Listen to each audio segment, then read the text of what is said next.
It's 6:45 in the morning. The alarm has gone off. Right. The lunch is, well, it's packed. The backpack is sitting by the door. And yet the air in the house is just, it's completely thick with tension. Oh, yeah. It's palpable. You have this exhausted caregiver standing in the hallway, negotiating, pleading, maybe even yelling a little bit, just trying to get their kid to put their shoes on and get in the car. It is the absolute definition of a morning standoff. It really is. And it's an incredibly heavy way to start the day. It is. Because it sets a tone that ripples out, Yeah. Not just for the family, but eventually right into the school building itself. Right, exactly. And that dynamic, that 6:45 a.m. standoff, that is the entire focus of our deep dive today. Yes. We are looking at a stack of clinical research, some administrative data, and specific case studies to really deconstruct this phenomena of school refusal. Which is so needed right now. It really is. Yeah. Because our mission here is to move past the old misconceptions, right? To understand the intense distress that is actually driving this behavior. And we want to look at how educators and parents can spot the hidden patterns early on. Because I have to admit, when I first read the term school refusal, my mind immediately went to, well, the classic pop culture image. Oh, let me guess. Ferris Bueller. Ferris Bueller's Day Off. Exactly. A kid faking a fever so they can skip class, steal a Ferrari, and have a joyride in downtown Chicago. Oh, the ultimate hooky. Yeah. But looking at our sources, this isn't about playing hooky at all, is it? Not even close. And honestly, leaving that Ferris Bueller stereotype behind is, it's the essential first step in unpacking this. Okay. Because what's fascinating here is how fundamentally misunderstood this behavior is by the general public. Yeah, how so?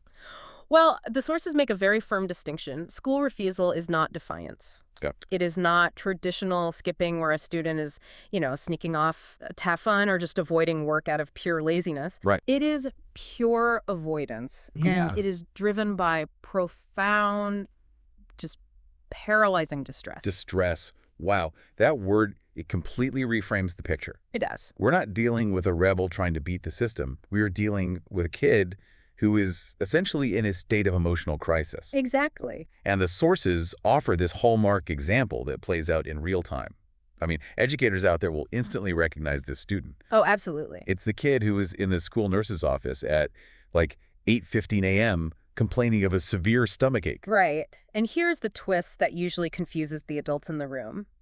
By 10:00 a.m., that stomachache is completely gone. Just vanishes. Miraculously cleared up. And this isn't, an isolated incident. It's happening 3 days a week, consistently. Wow. And it usually starts right around the second week of the school year. Seeing that play out constantly, that would make almost anyone cynical. Of course it would. As a parent or even a teacher, your first instinct is to think, okay, they are faking it. Yeah, they're playing me. Right.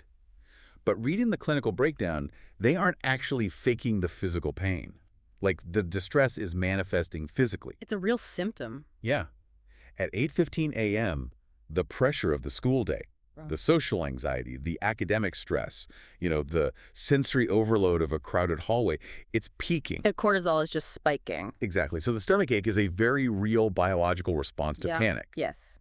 But by 10 a.m., when they are safely tucked away in the quiet clinic and that threat of first period is over, the nervous system regulates. Right. The anxiety subsides, and the physical symptom simply vanishes. The body is basically acting like a blaring alarm system. But because that cultural trope of the manipulative kids skipping class is so ingrained in our heads. The Ferris Bueller thing. Right. Because of that, we misinterpret that 8:15 a.m. clinic visit. We treat it as a behavioral infraction or, a lie. Yeah. Rather than recognizing it as a severe distress signal. I do have to push back a little here, though. Or at least ask the question that any skeptical listener is currently, shouting at their device. Sure, go for it. Couldn't a stomachache just be a stomachache? Kids are basically petri dishes. They really are. They get bugs all the time. They get food poisoning. They catch whatever cold is going around the cafeteria. Yeah. How does a school realistically separate a kid with a genuine passing physical illness from a kid who is dealing with this deep-seated psychological avoidance? It is a vital question because you obviously don't want to send a kid with a highly contagious flu back to algebra class. Exactly. Please don't do that. Right. But the sources highlight that the answer lies in zooming out. You can never figure this out by looking at an isolated incident. Okay. You find school refusal in the data trail. The data trail. Yeah, because this behavior rarely announces itself in one massive, dramatic meltdown where a kid just refuses to get out of the car on a random Tuesday. Right. It reveals itself quietly in specific patterns over time. So what do those patterns actually look like on paper? Well, you start by looking for clusters, for instance, tardies. But not just random lateness, because someone missed the bus once. We are looking for tardies that are clustered specifically after weekends and long holidays. Ah, I see. Because the transition back into that high-demand school environment after being in the low-demand safe zone of home, that's the hardest part. Exactly. Monday mornings require the highest emotional toll. Yes, and you see that play out constantly in the data.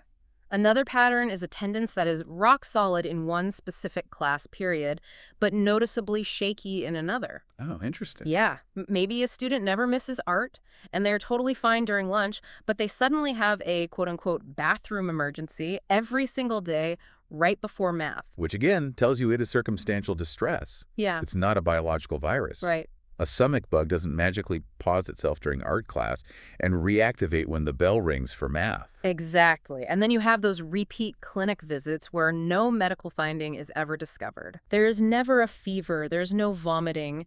It is just a vague, overwhelming sense of being unwell that always seems to resolve itself once the student is allowed to rest on the cot in the nurse's office. So if crossing the clinic log with the tardy sheet gives you your high-risk list, I mean, the clock is suddenly ticking. Oh, absolutely. Because as an administrator, you are already drowning in paperwork. But the sources offer this surprisingly simple metric for cutting through the noise by week 3 of the school year. Yeah, week 3 is crucial. You just pull 2 specific reports, right? Mm. The school clinic log and the tardy report for the last 3 weeks. You pull both of those lists and you look for the intersection. Okay. The students who appear on both the tardy list and the clinic log, those are your high-risk group. Wow. It is brilliant in its simplicity because it doesn't require, some fancy new software or extra funding. It just requires looking at existing data through a new lens. Spotting the smoke before the fire burns down the house. But there is a massive disclaimer in the sources about what a school does next. Because spotting the pattern is not the same as diagnosing the kid. That distinction is paramount. A vice principal is not a doctor. Right. A diagnosis can only ever come from a licensed clinician. A school building's job, their primary responsibility in this specific context, is to see the behavioral pattern early, initiate an intervention, and connect that family to a qualified professional who can actually treat the underlying psychiatric issue. Okay, let's follow that thread into the intervention phase. Let's say the school does exactly that. Okay. It's week 3, they pulled the list, they see our 8.15 a.m. stomachache kid on both reports. Yeah. They've spotted the avoidance. Now, the gut reaction of an exhausted parent or a strict school disciplinarian might be to just force the kid through the doors. Like, I don't care that your stomach hurts, you have to go to class. Right, the classic tough love approach. But if we know the stomachache is caused by an active panic response, forcing them into a full 8-hour day seems like throwing someone who is terrified of water into the middle of the ocean and just yelling at them to swim. That's exactly what it feels like to them. You are just skyrocketing their panic. But the flip side, the wait-and-see approach, is also condemned in the research. Very heavily. Sometimes giving an overwhelmed kid a mental health day feels like the most compassionate, loving thing a parent can do. So why does waiting it out fail? It fails because the psychology behind avoidance is incredibly tricky, and it actually preys on that very compassion. Oh, wow. Let's look at the mechanics of what happens when a student is deeply distressed about school. If they avoid going, or if they leave early, their anxiety immediately drops. Right, they're home, they're safe. They feel relief. And that massive drop in anxiety feels exceptionally good to the nervous system. So the relief becomes the reward. Exactly. The brain is a pattern-matching machine. Every single avoided morning actively teaches and reinforces the avoidance. Think of the anxiety like a faulty smoke detector that just won't stop blaring. Staying home and avoiding school is like taking the batteries out of the detector. What? It stops the awful noise immediately, which feels great, but it doesn't actually put out the fire burning in the kitchen. Yeah. Tomorrow, the fire is still there, and now you have reinforced the habit of just taking the batteries out instead of dealing with the flames. That is a phenomenal way to visualize that negative reinforcement loop. Because the more they stay home, the stronger the brain associates home with survival and school with danger. Exactly. So if tough love skyrockets the panic and staying home reinforces the phobia, what is the middle ground that actually works? The clinical consensus points to a gradual, graded reentry plan. Okay. Rather than forcing the student back into a full, overwhelming 8-hour schedule, you break the school day down into micro steps to slowly reacclimate the nervous system. Walk me through what that actually looks like in practice, because a micro step sounds great in a textbook, but in a chaotic middle school, Yeah. how small are we talking? It can be astonishingly small. Really? Yeah. If the avoidance is severe, day one of the plan might literally be driving into the school parking lot, sitting in the car for 10 minutes with a parent, and then driving back home. Wait, no classroom involved? None. Just the parking lot. Wow. Day two might be walking through the front doors, checking in at the front desk, and leaving immediately. Okay. Day three could be staying for one single period, perhaps their favorite subject, like art or PE. And what happens when a kid inevitably has a setback? Let's say day 3 is supposed to be one period in the library, but they get to the front doors and completely freeze. Yeah. The panic just takes over. Does the school just scrap the plan and say it failed? See, that is where so many interventions fall apart, because adults tend to view a setback as a failure. Right. But in a graded reentry plan, a setback is just data. Oh, I like that. It tells you the gradient is too steep. If they freeze at the front doors, you don't scrap the plan, you just dial the step back to what they successfully accomplished yesterday. So back to the car. Yes. You sit in the parking lot again, regulate the nervous system, and try the doors again tomorrow. Now, that requires an enormous amount of coordination. I mean, you can't just have a kid wandering the halls or hovering in the parking lot without the staff knowing what is going on. Definitely not. Yeah. Which brings us to the operational rules for this plan to actually work. Okay. The sources outline a few non-negotiables. First, the school needs to designate one consistent adult in the building for a daily check-in with the student.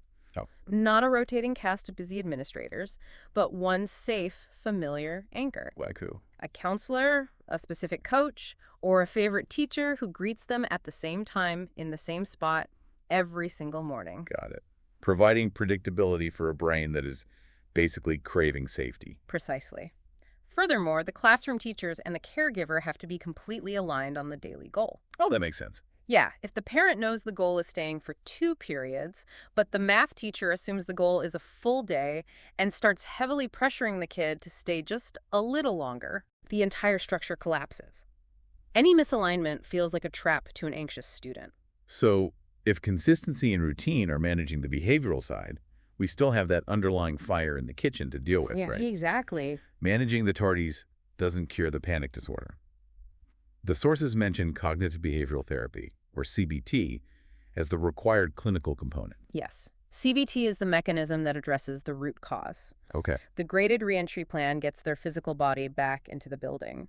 But CBT gives the student the psychological tools to identify their catastrophic thinking, challenge those fears, and actually manage those physical cortisol spikes when they happen. See, this all sounds incredible in theory. It does. Spot the pattern by week 3, set up a micro-step reentry plan, assign a consistent adult, get everyone aligned, and start the student CBT. Yeah. But anyone who has actually tried to navigate the pediatric mental health system in the real world knows we are about to hit a massive brick wall. Oh, the logistical nightmare of the care gap. It is the defining crisis of pediatric health right now.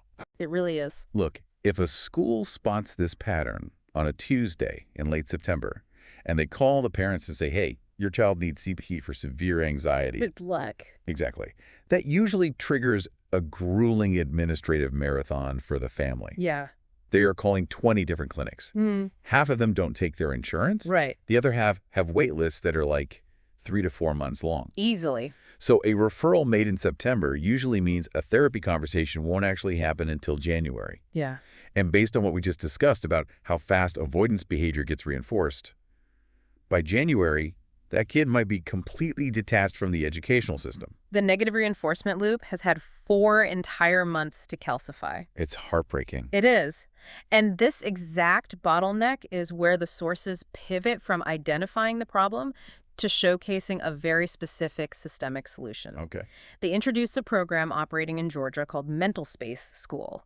And their model essentially serves as a blueprint for bridging this impossible care gap. Taking it from an abstract clinical problem to a localized structural fix. Exactly. So how does MentalSpace School actually bypass the 4-month waitlist? Well, they provide immediate, frictionless access to care by embedding the solution directly into the school system's infrastructure through telehealth. Okay. But the most striking operational detail from the sources is that MentalSpace School offers same-day teletherapy access. Wait, same day? Same day. We are talking about spotting the week 3 pattern on a Tuesday morning, and the student can be talking to a licensed CBT therapist by Tuesday afternoon. That is the model. The September referral actually results in a September intervention. Wow. And they avoid the trap of generic outsourced telehealth, where you just get a random person.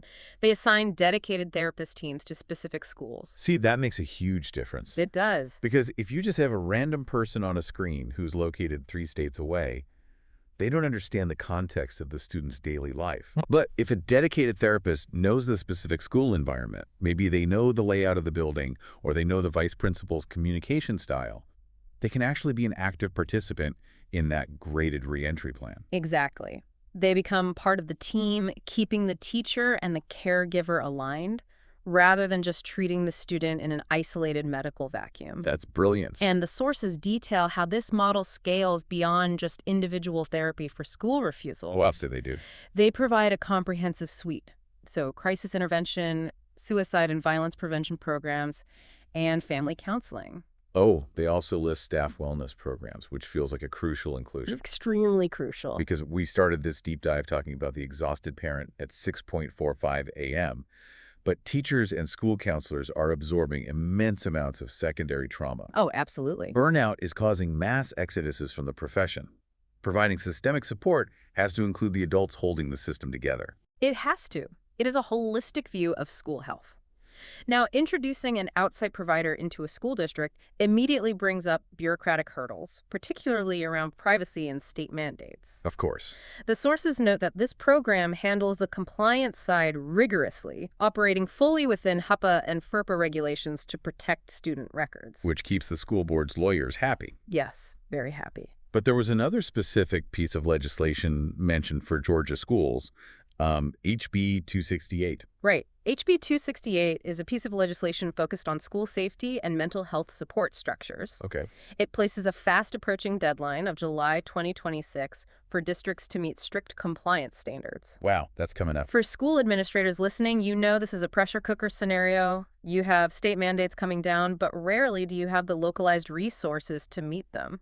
So a program like MentalSpace School isn't just treating the kids.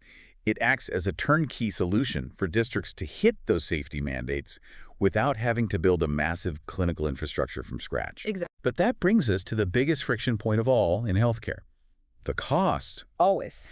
If we are talking about dedicated teams, same-day access, and district-wide integration, who is footing the bill?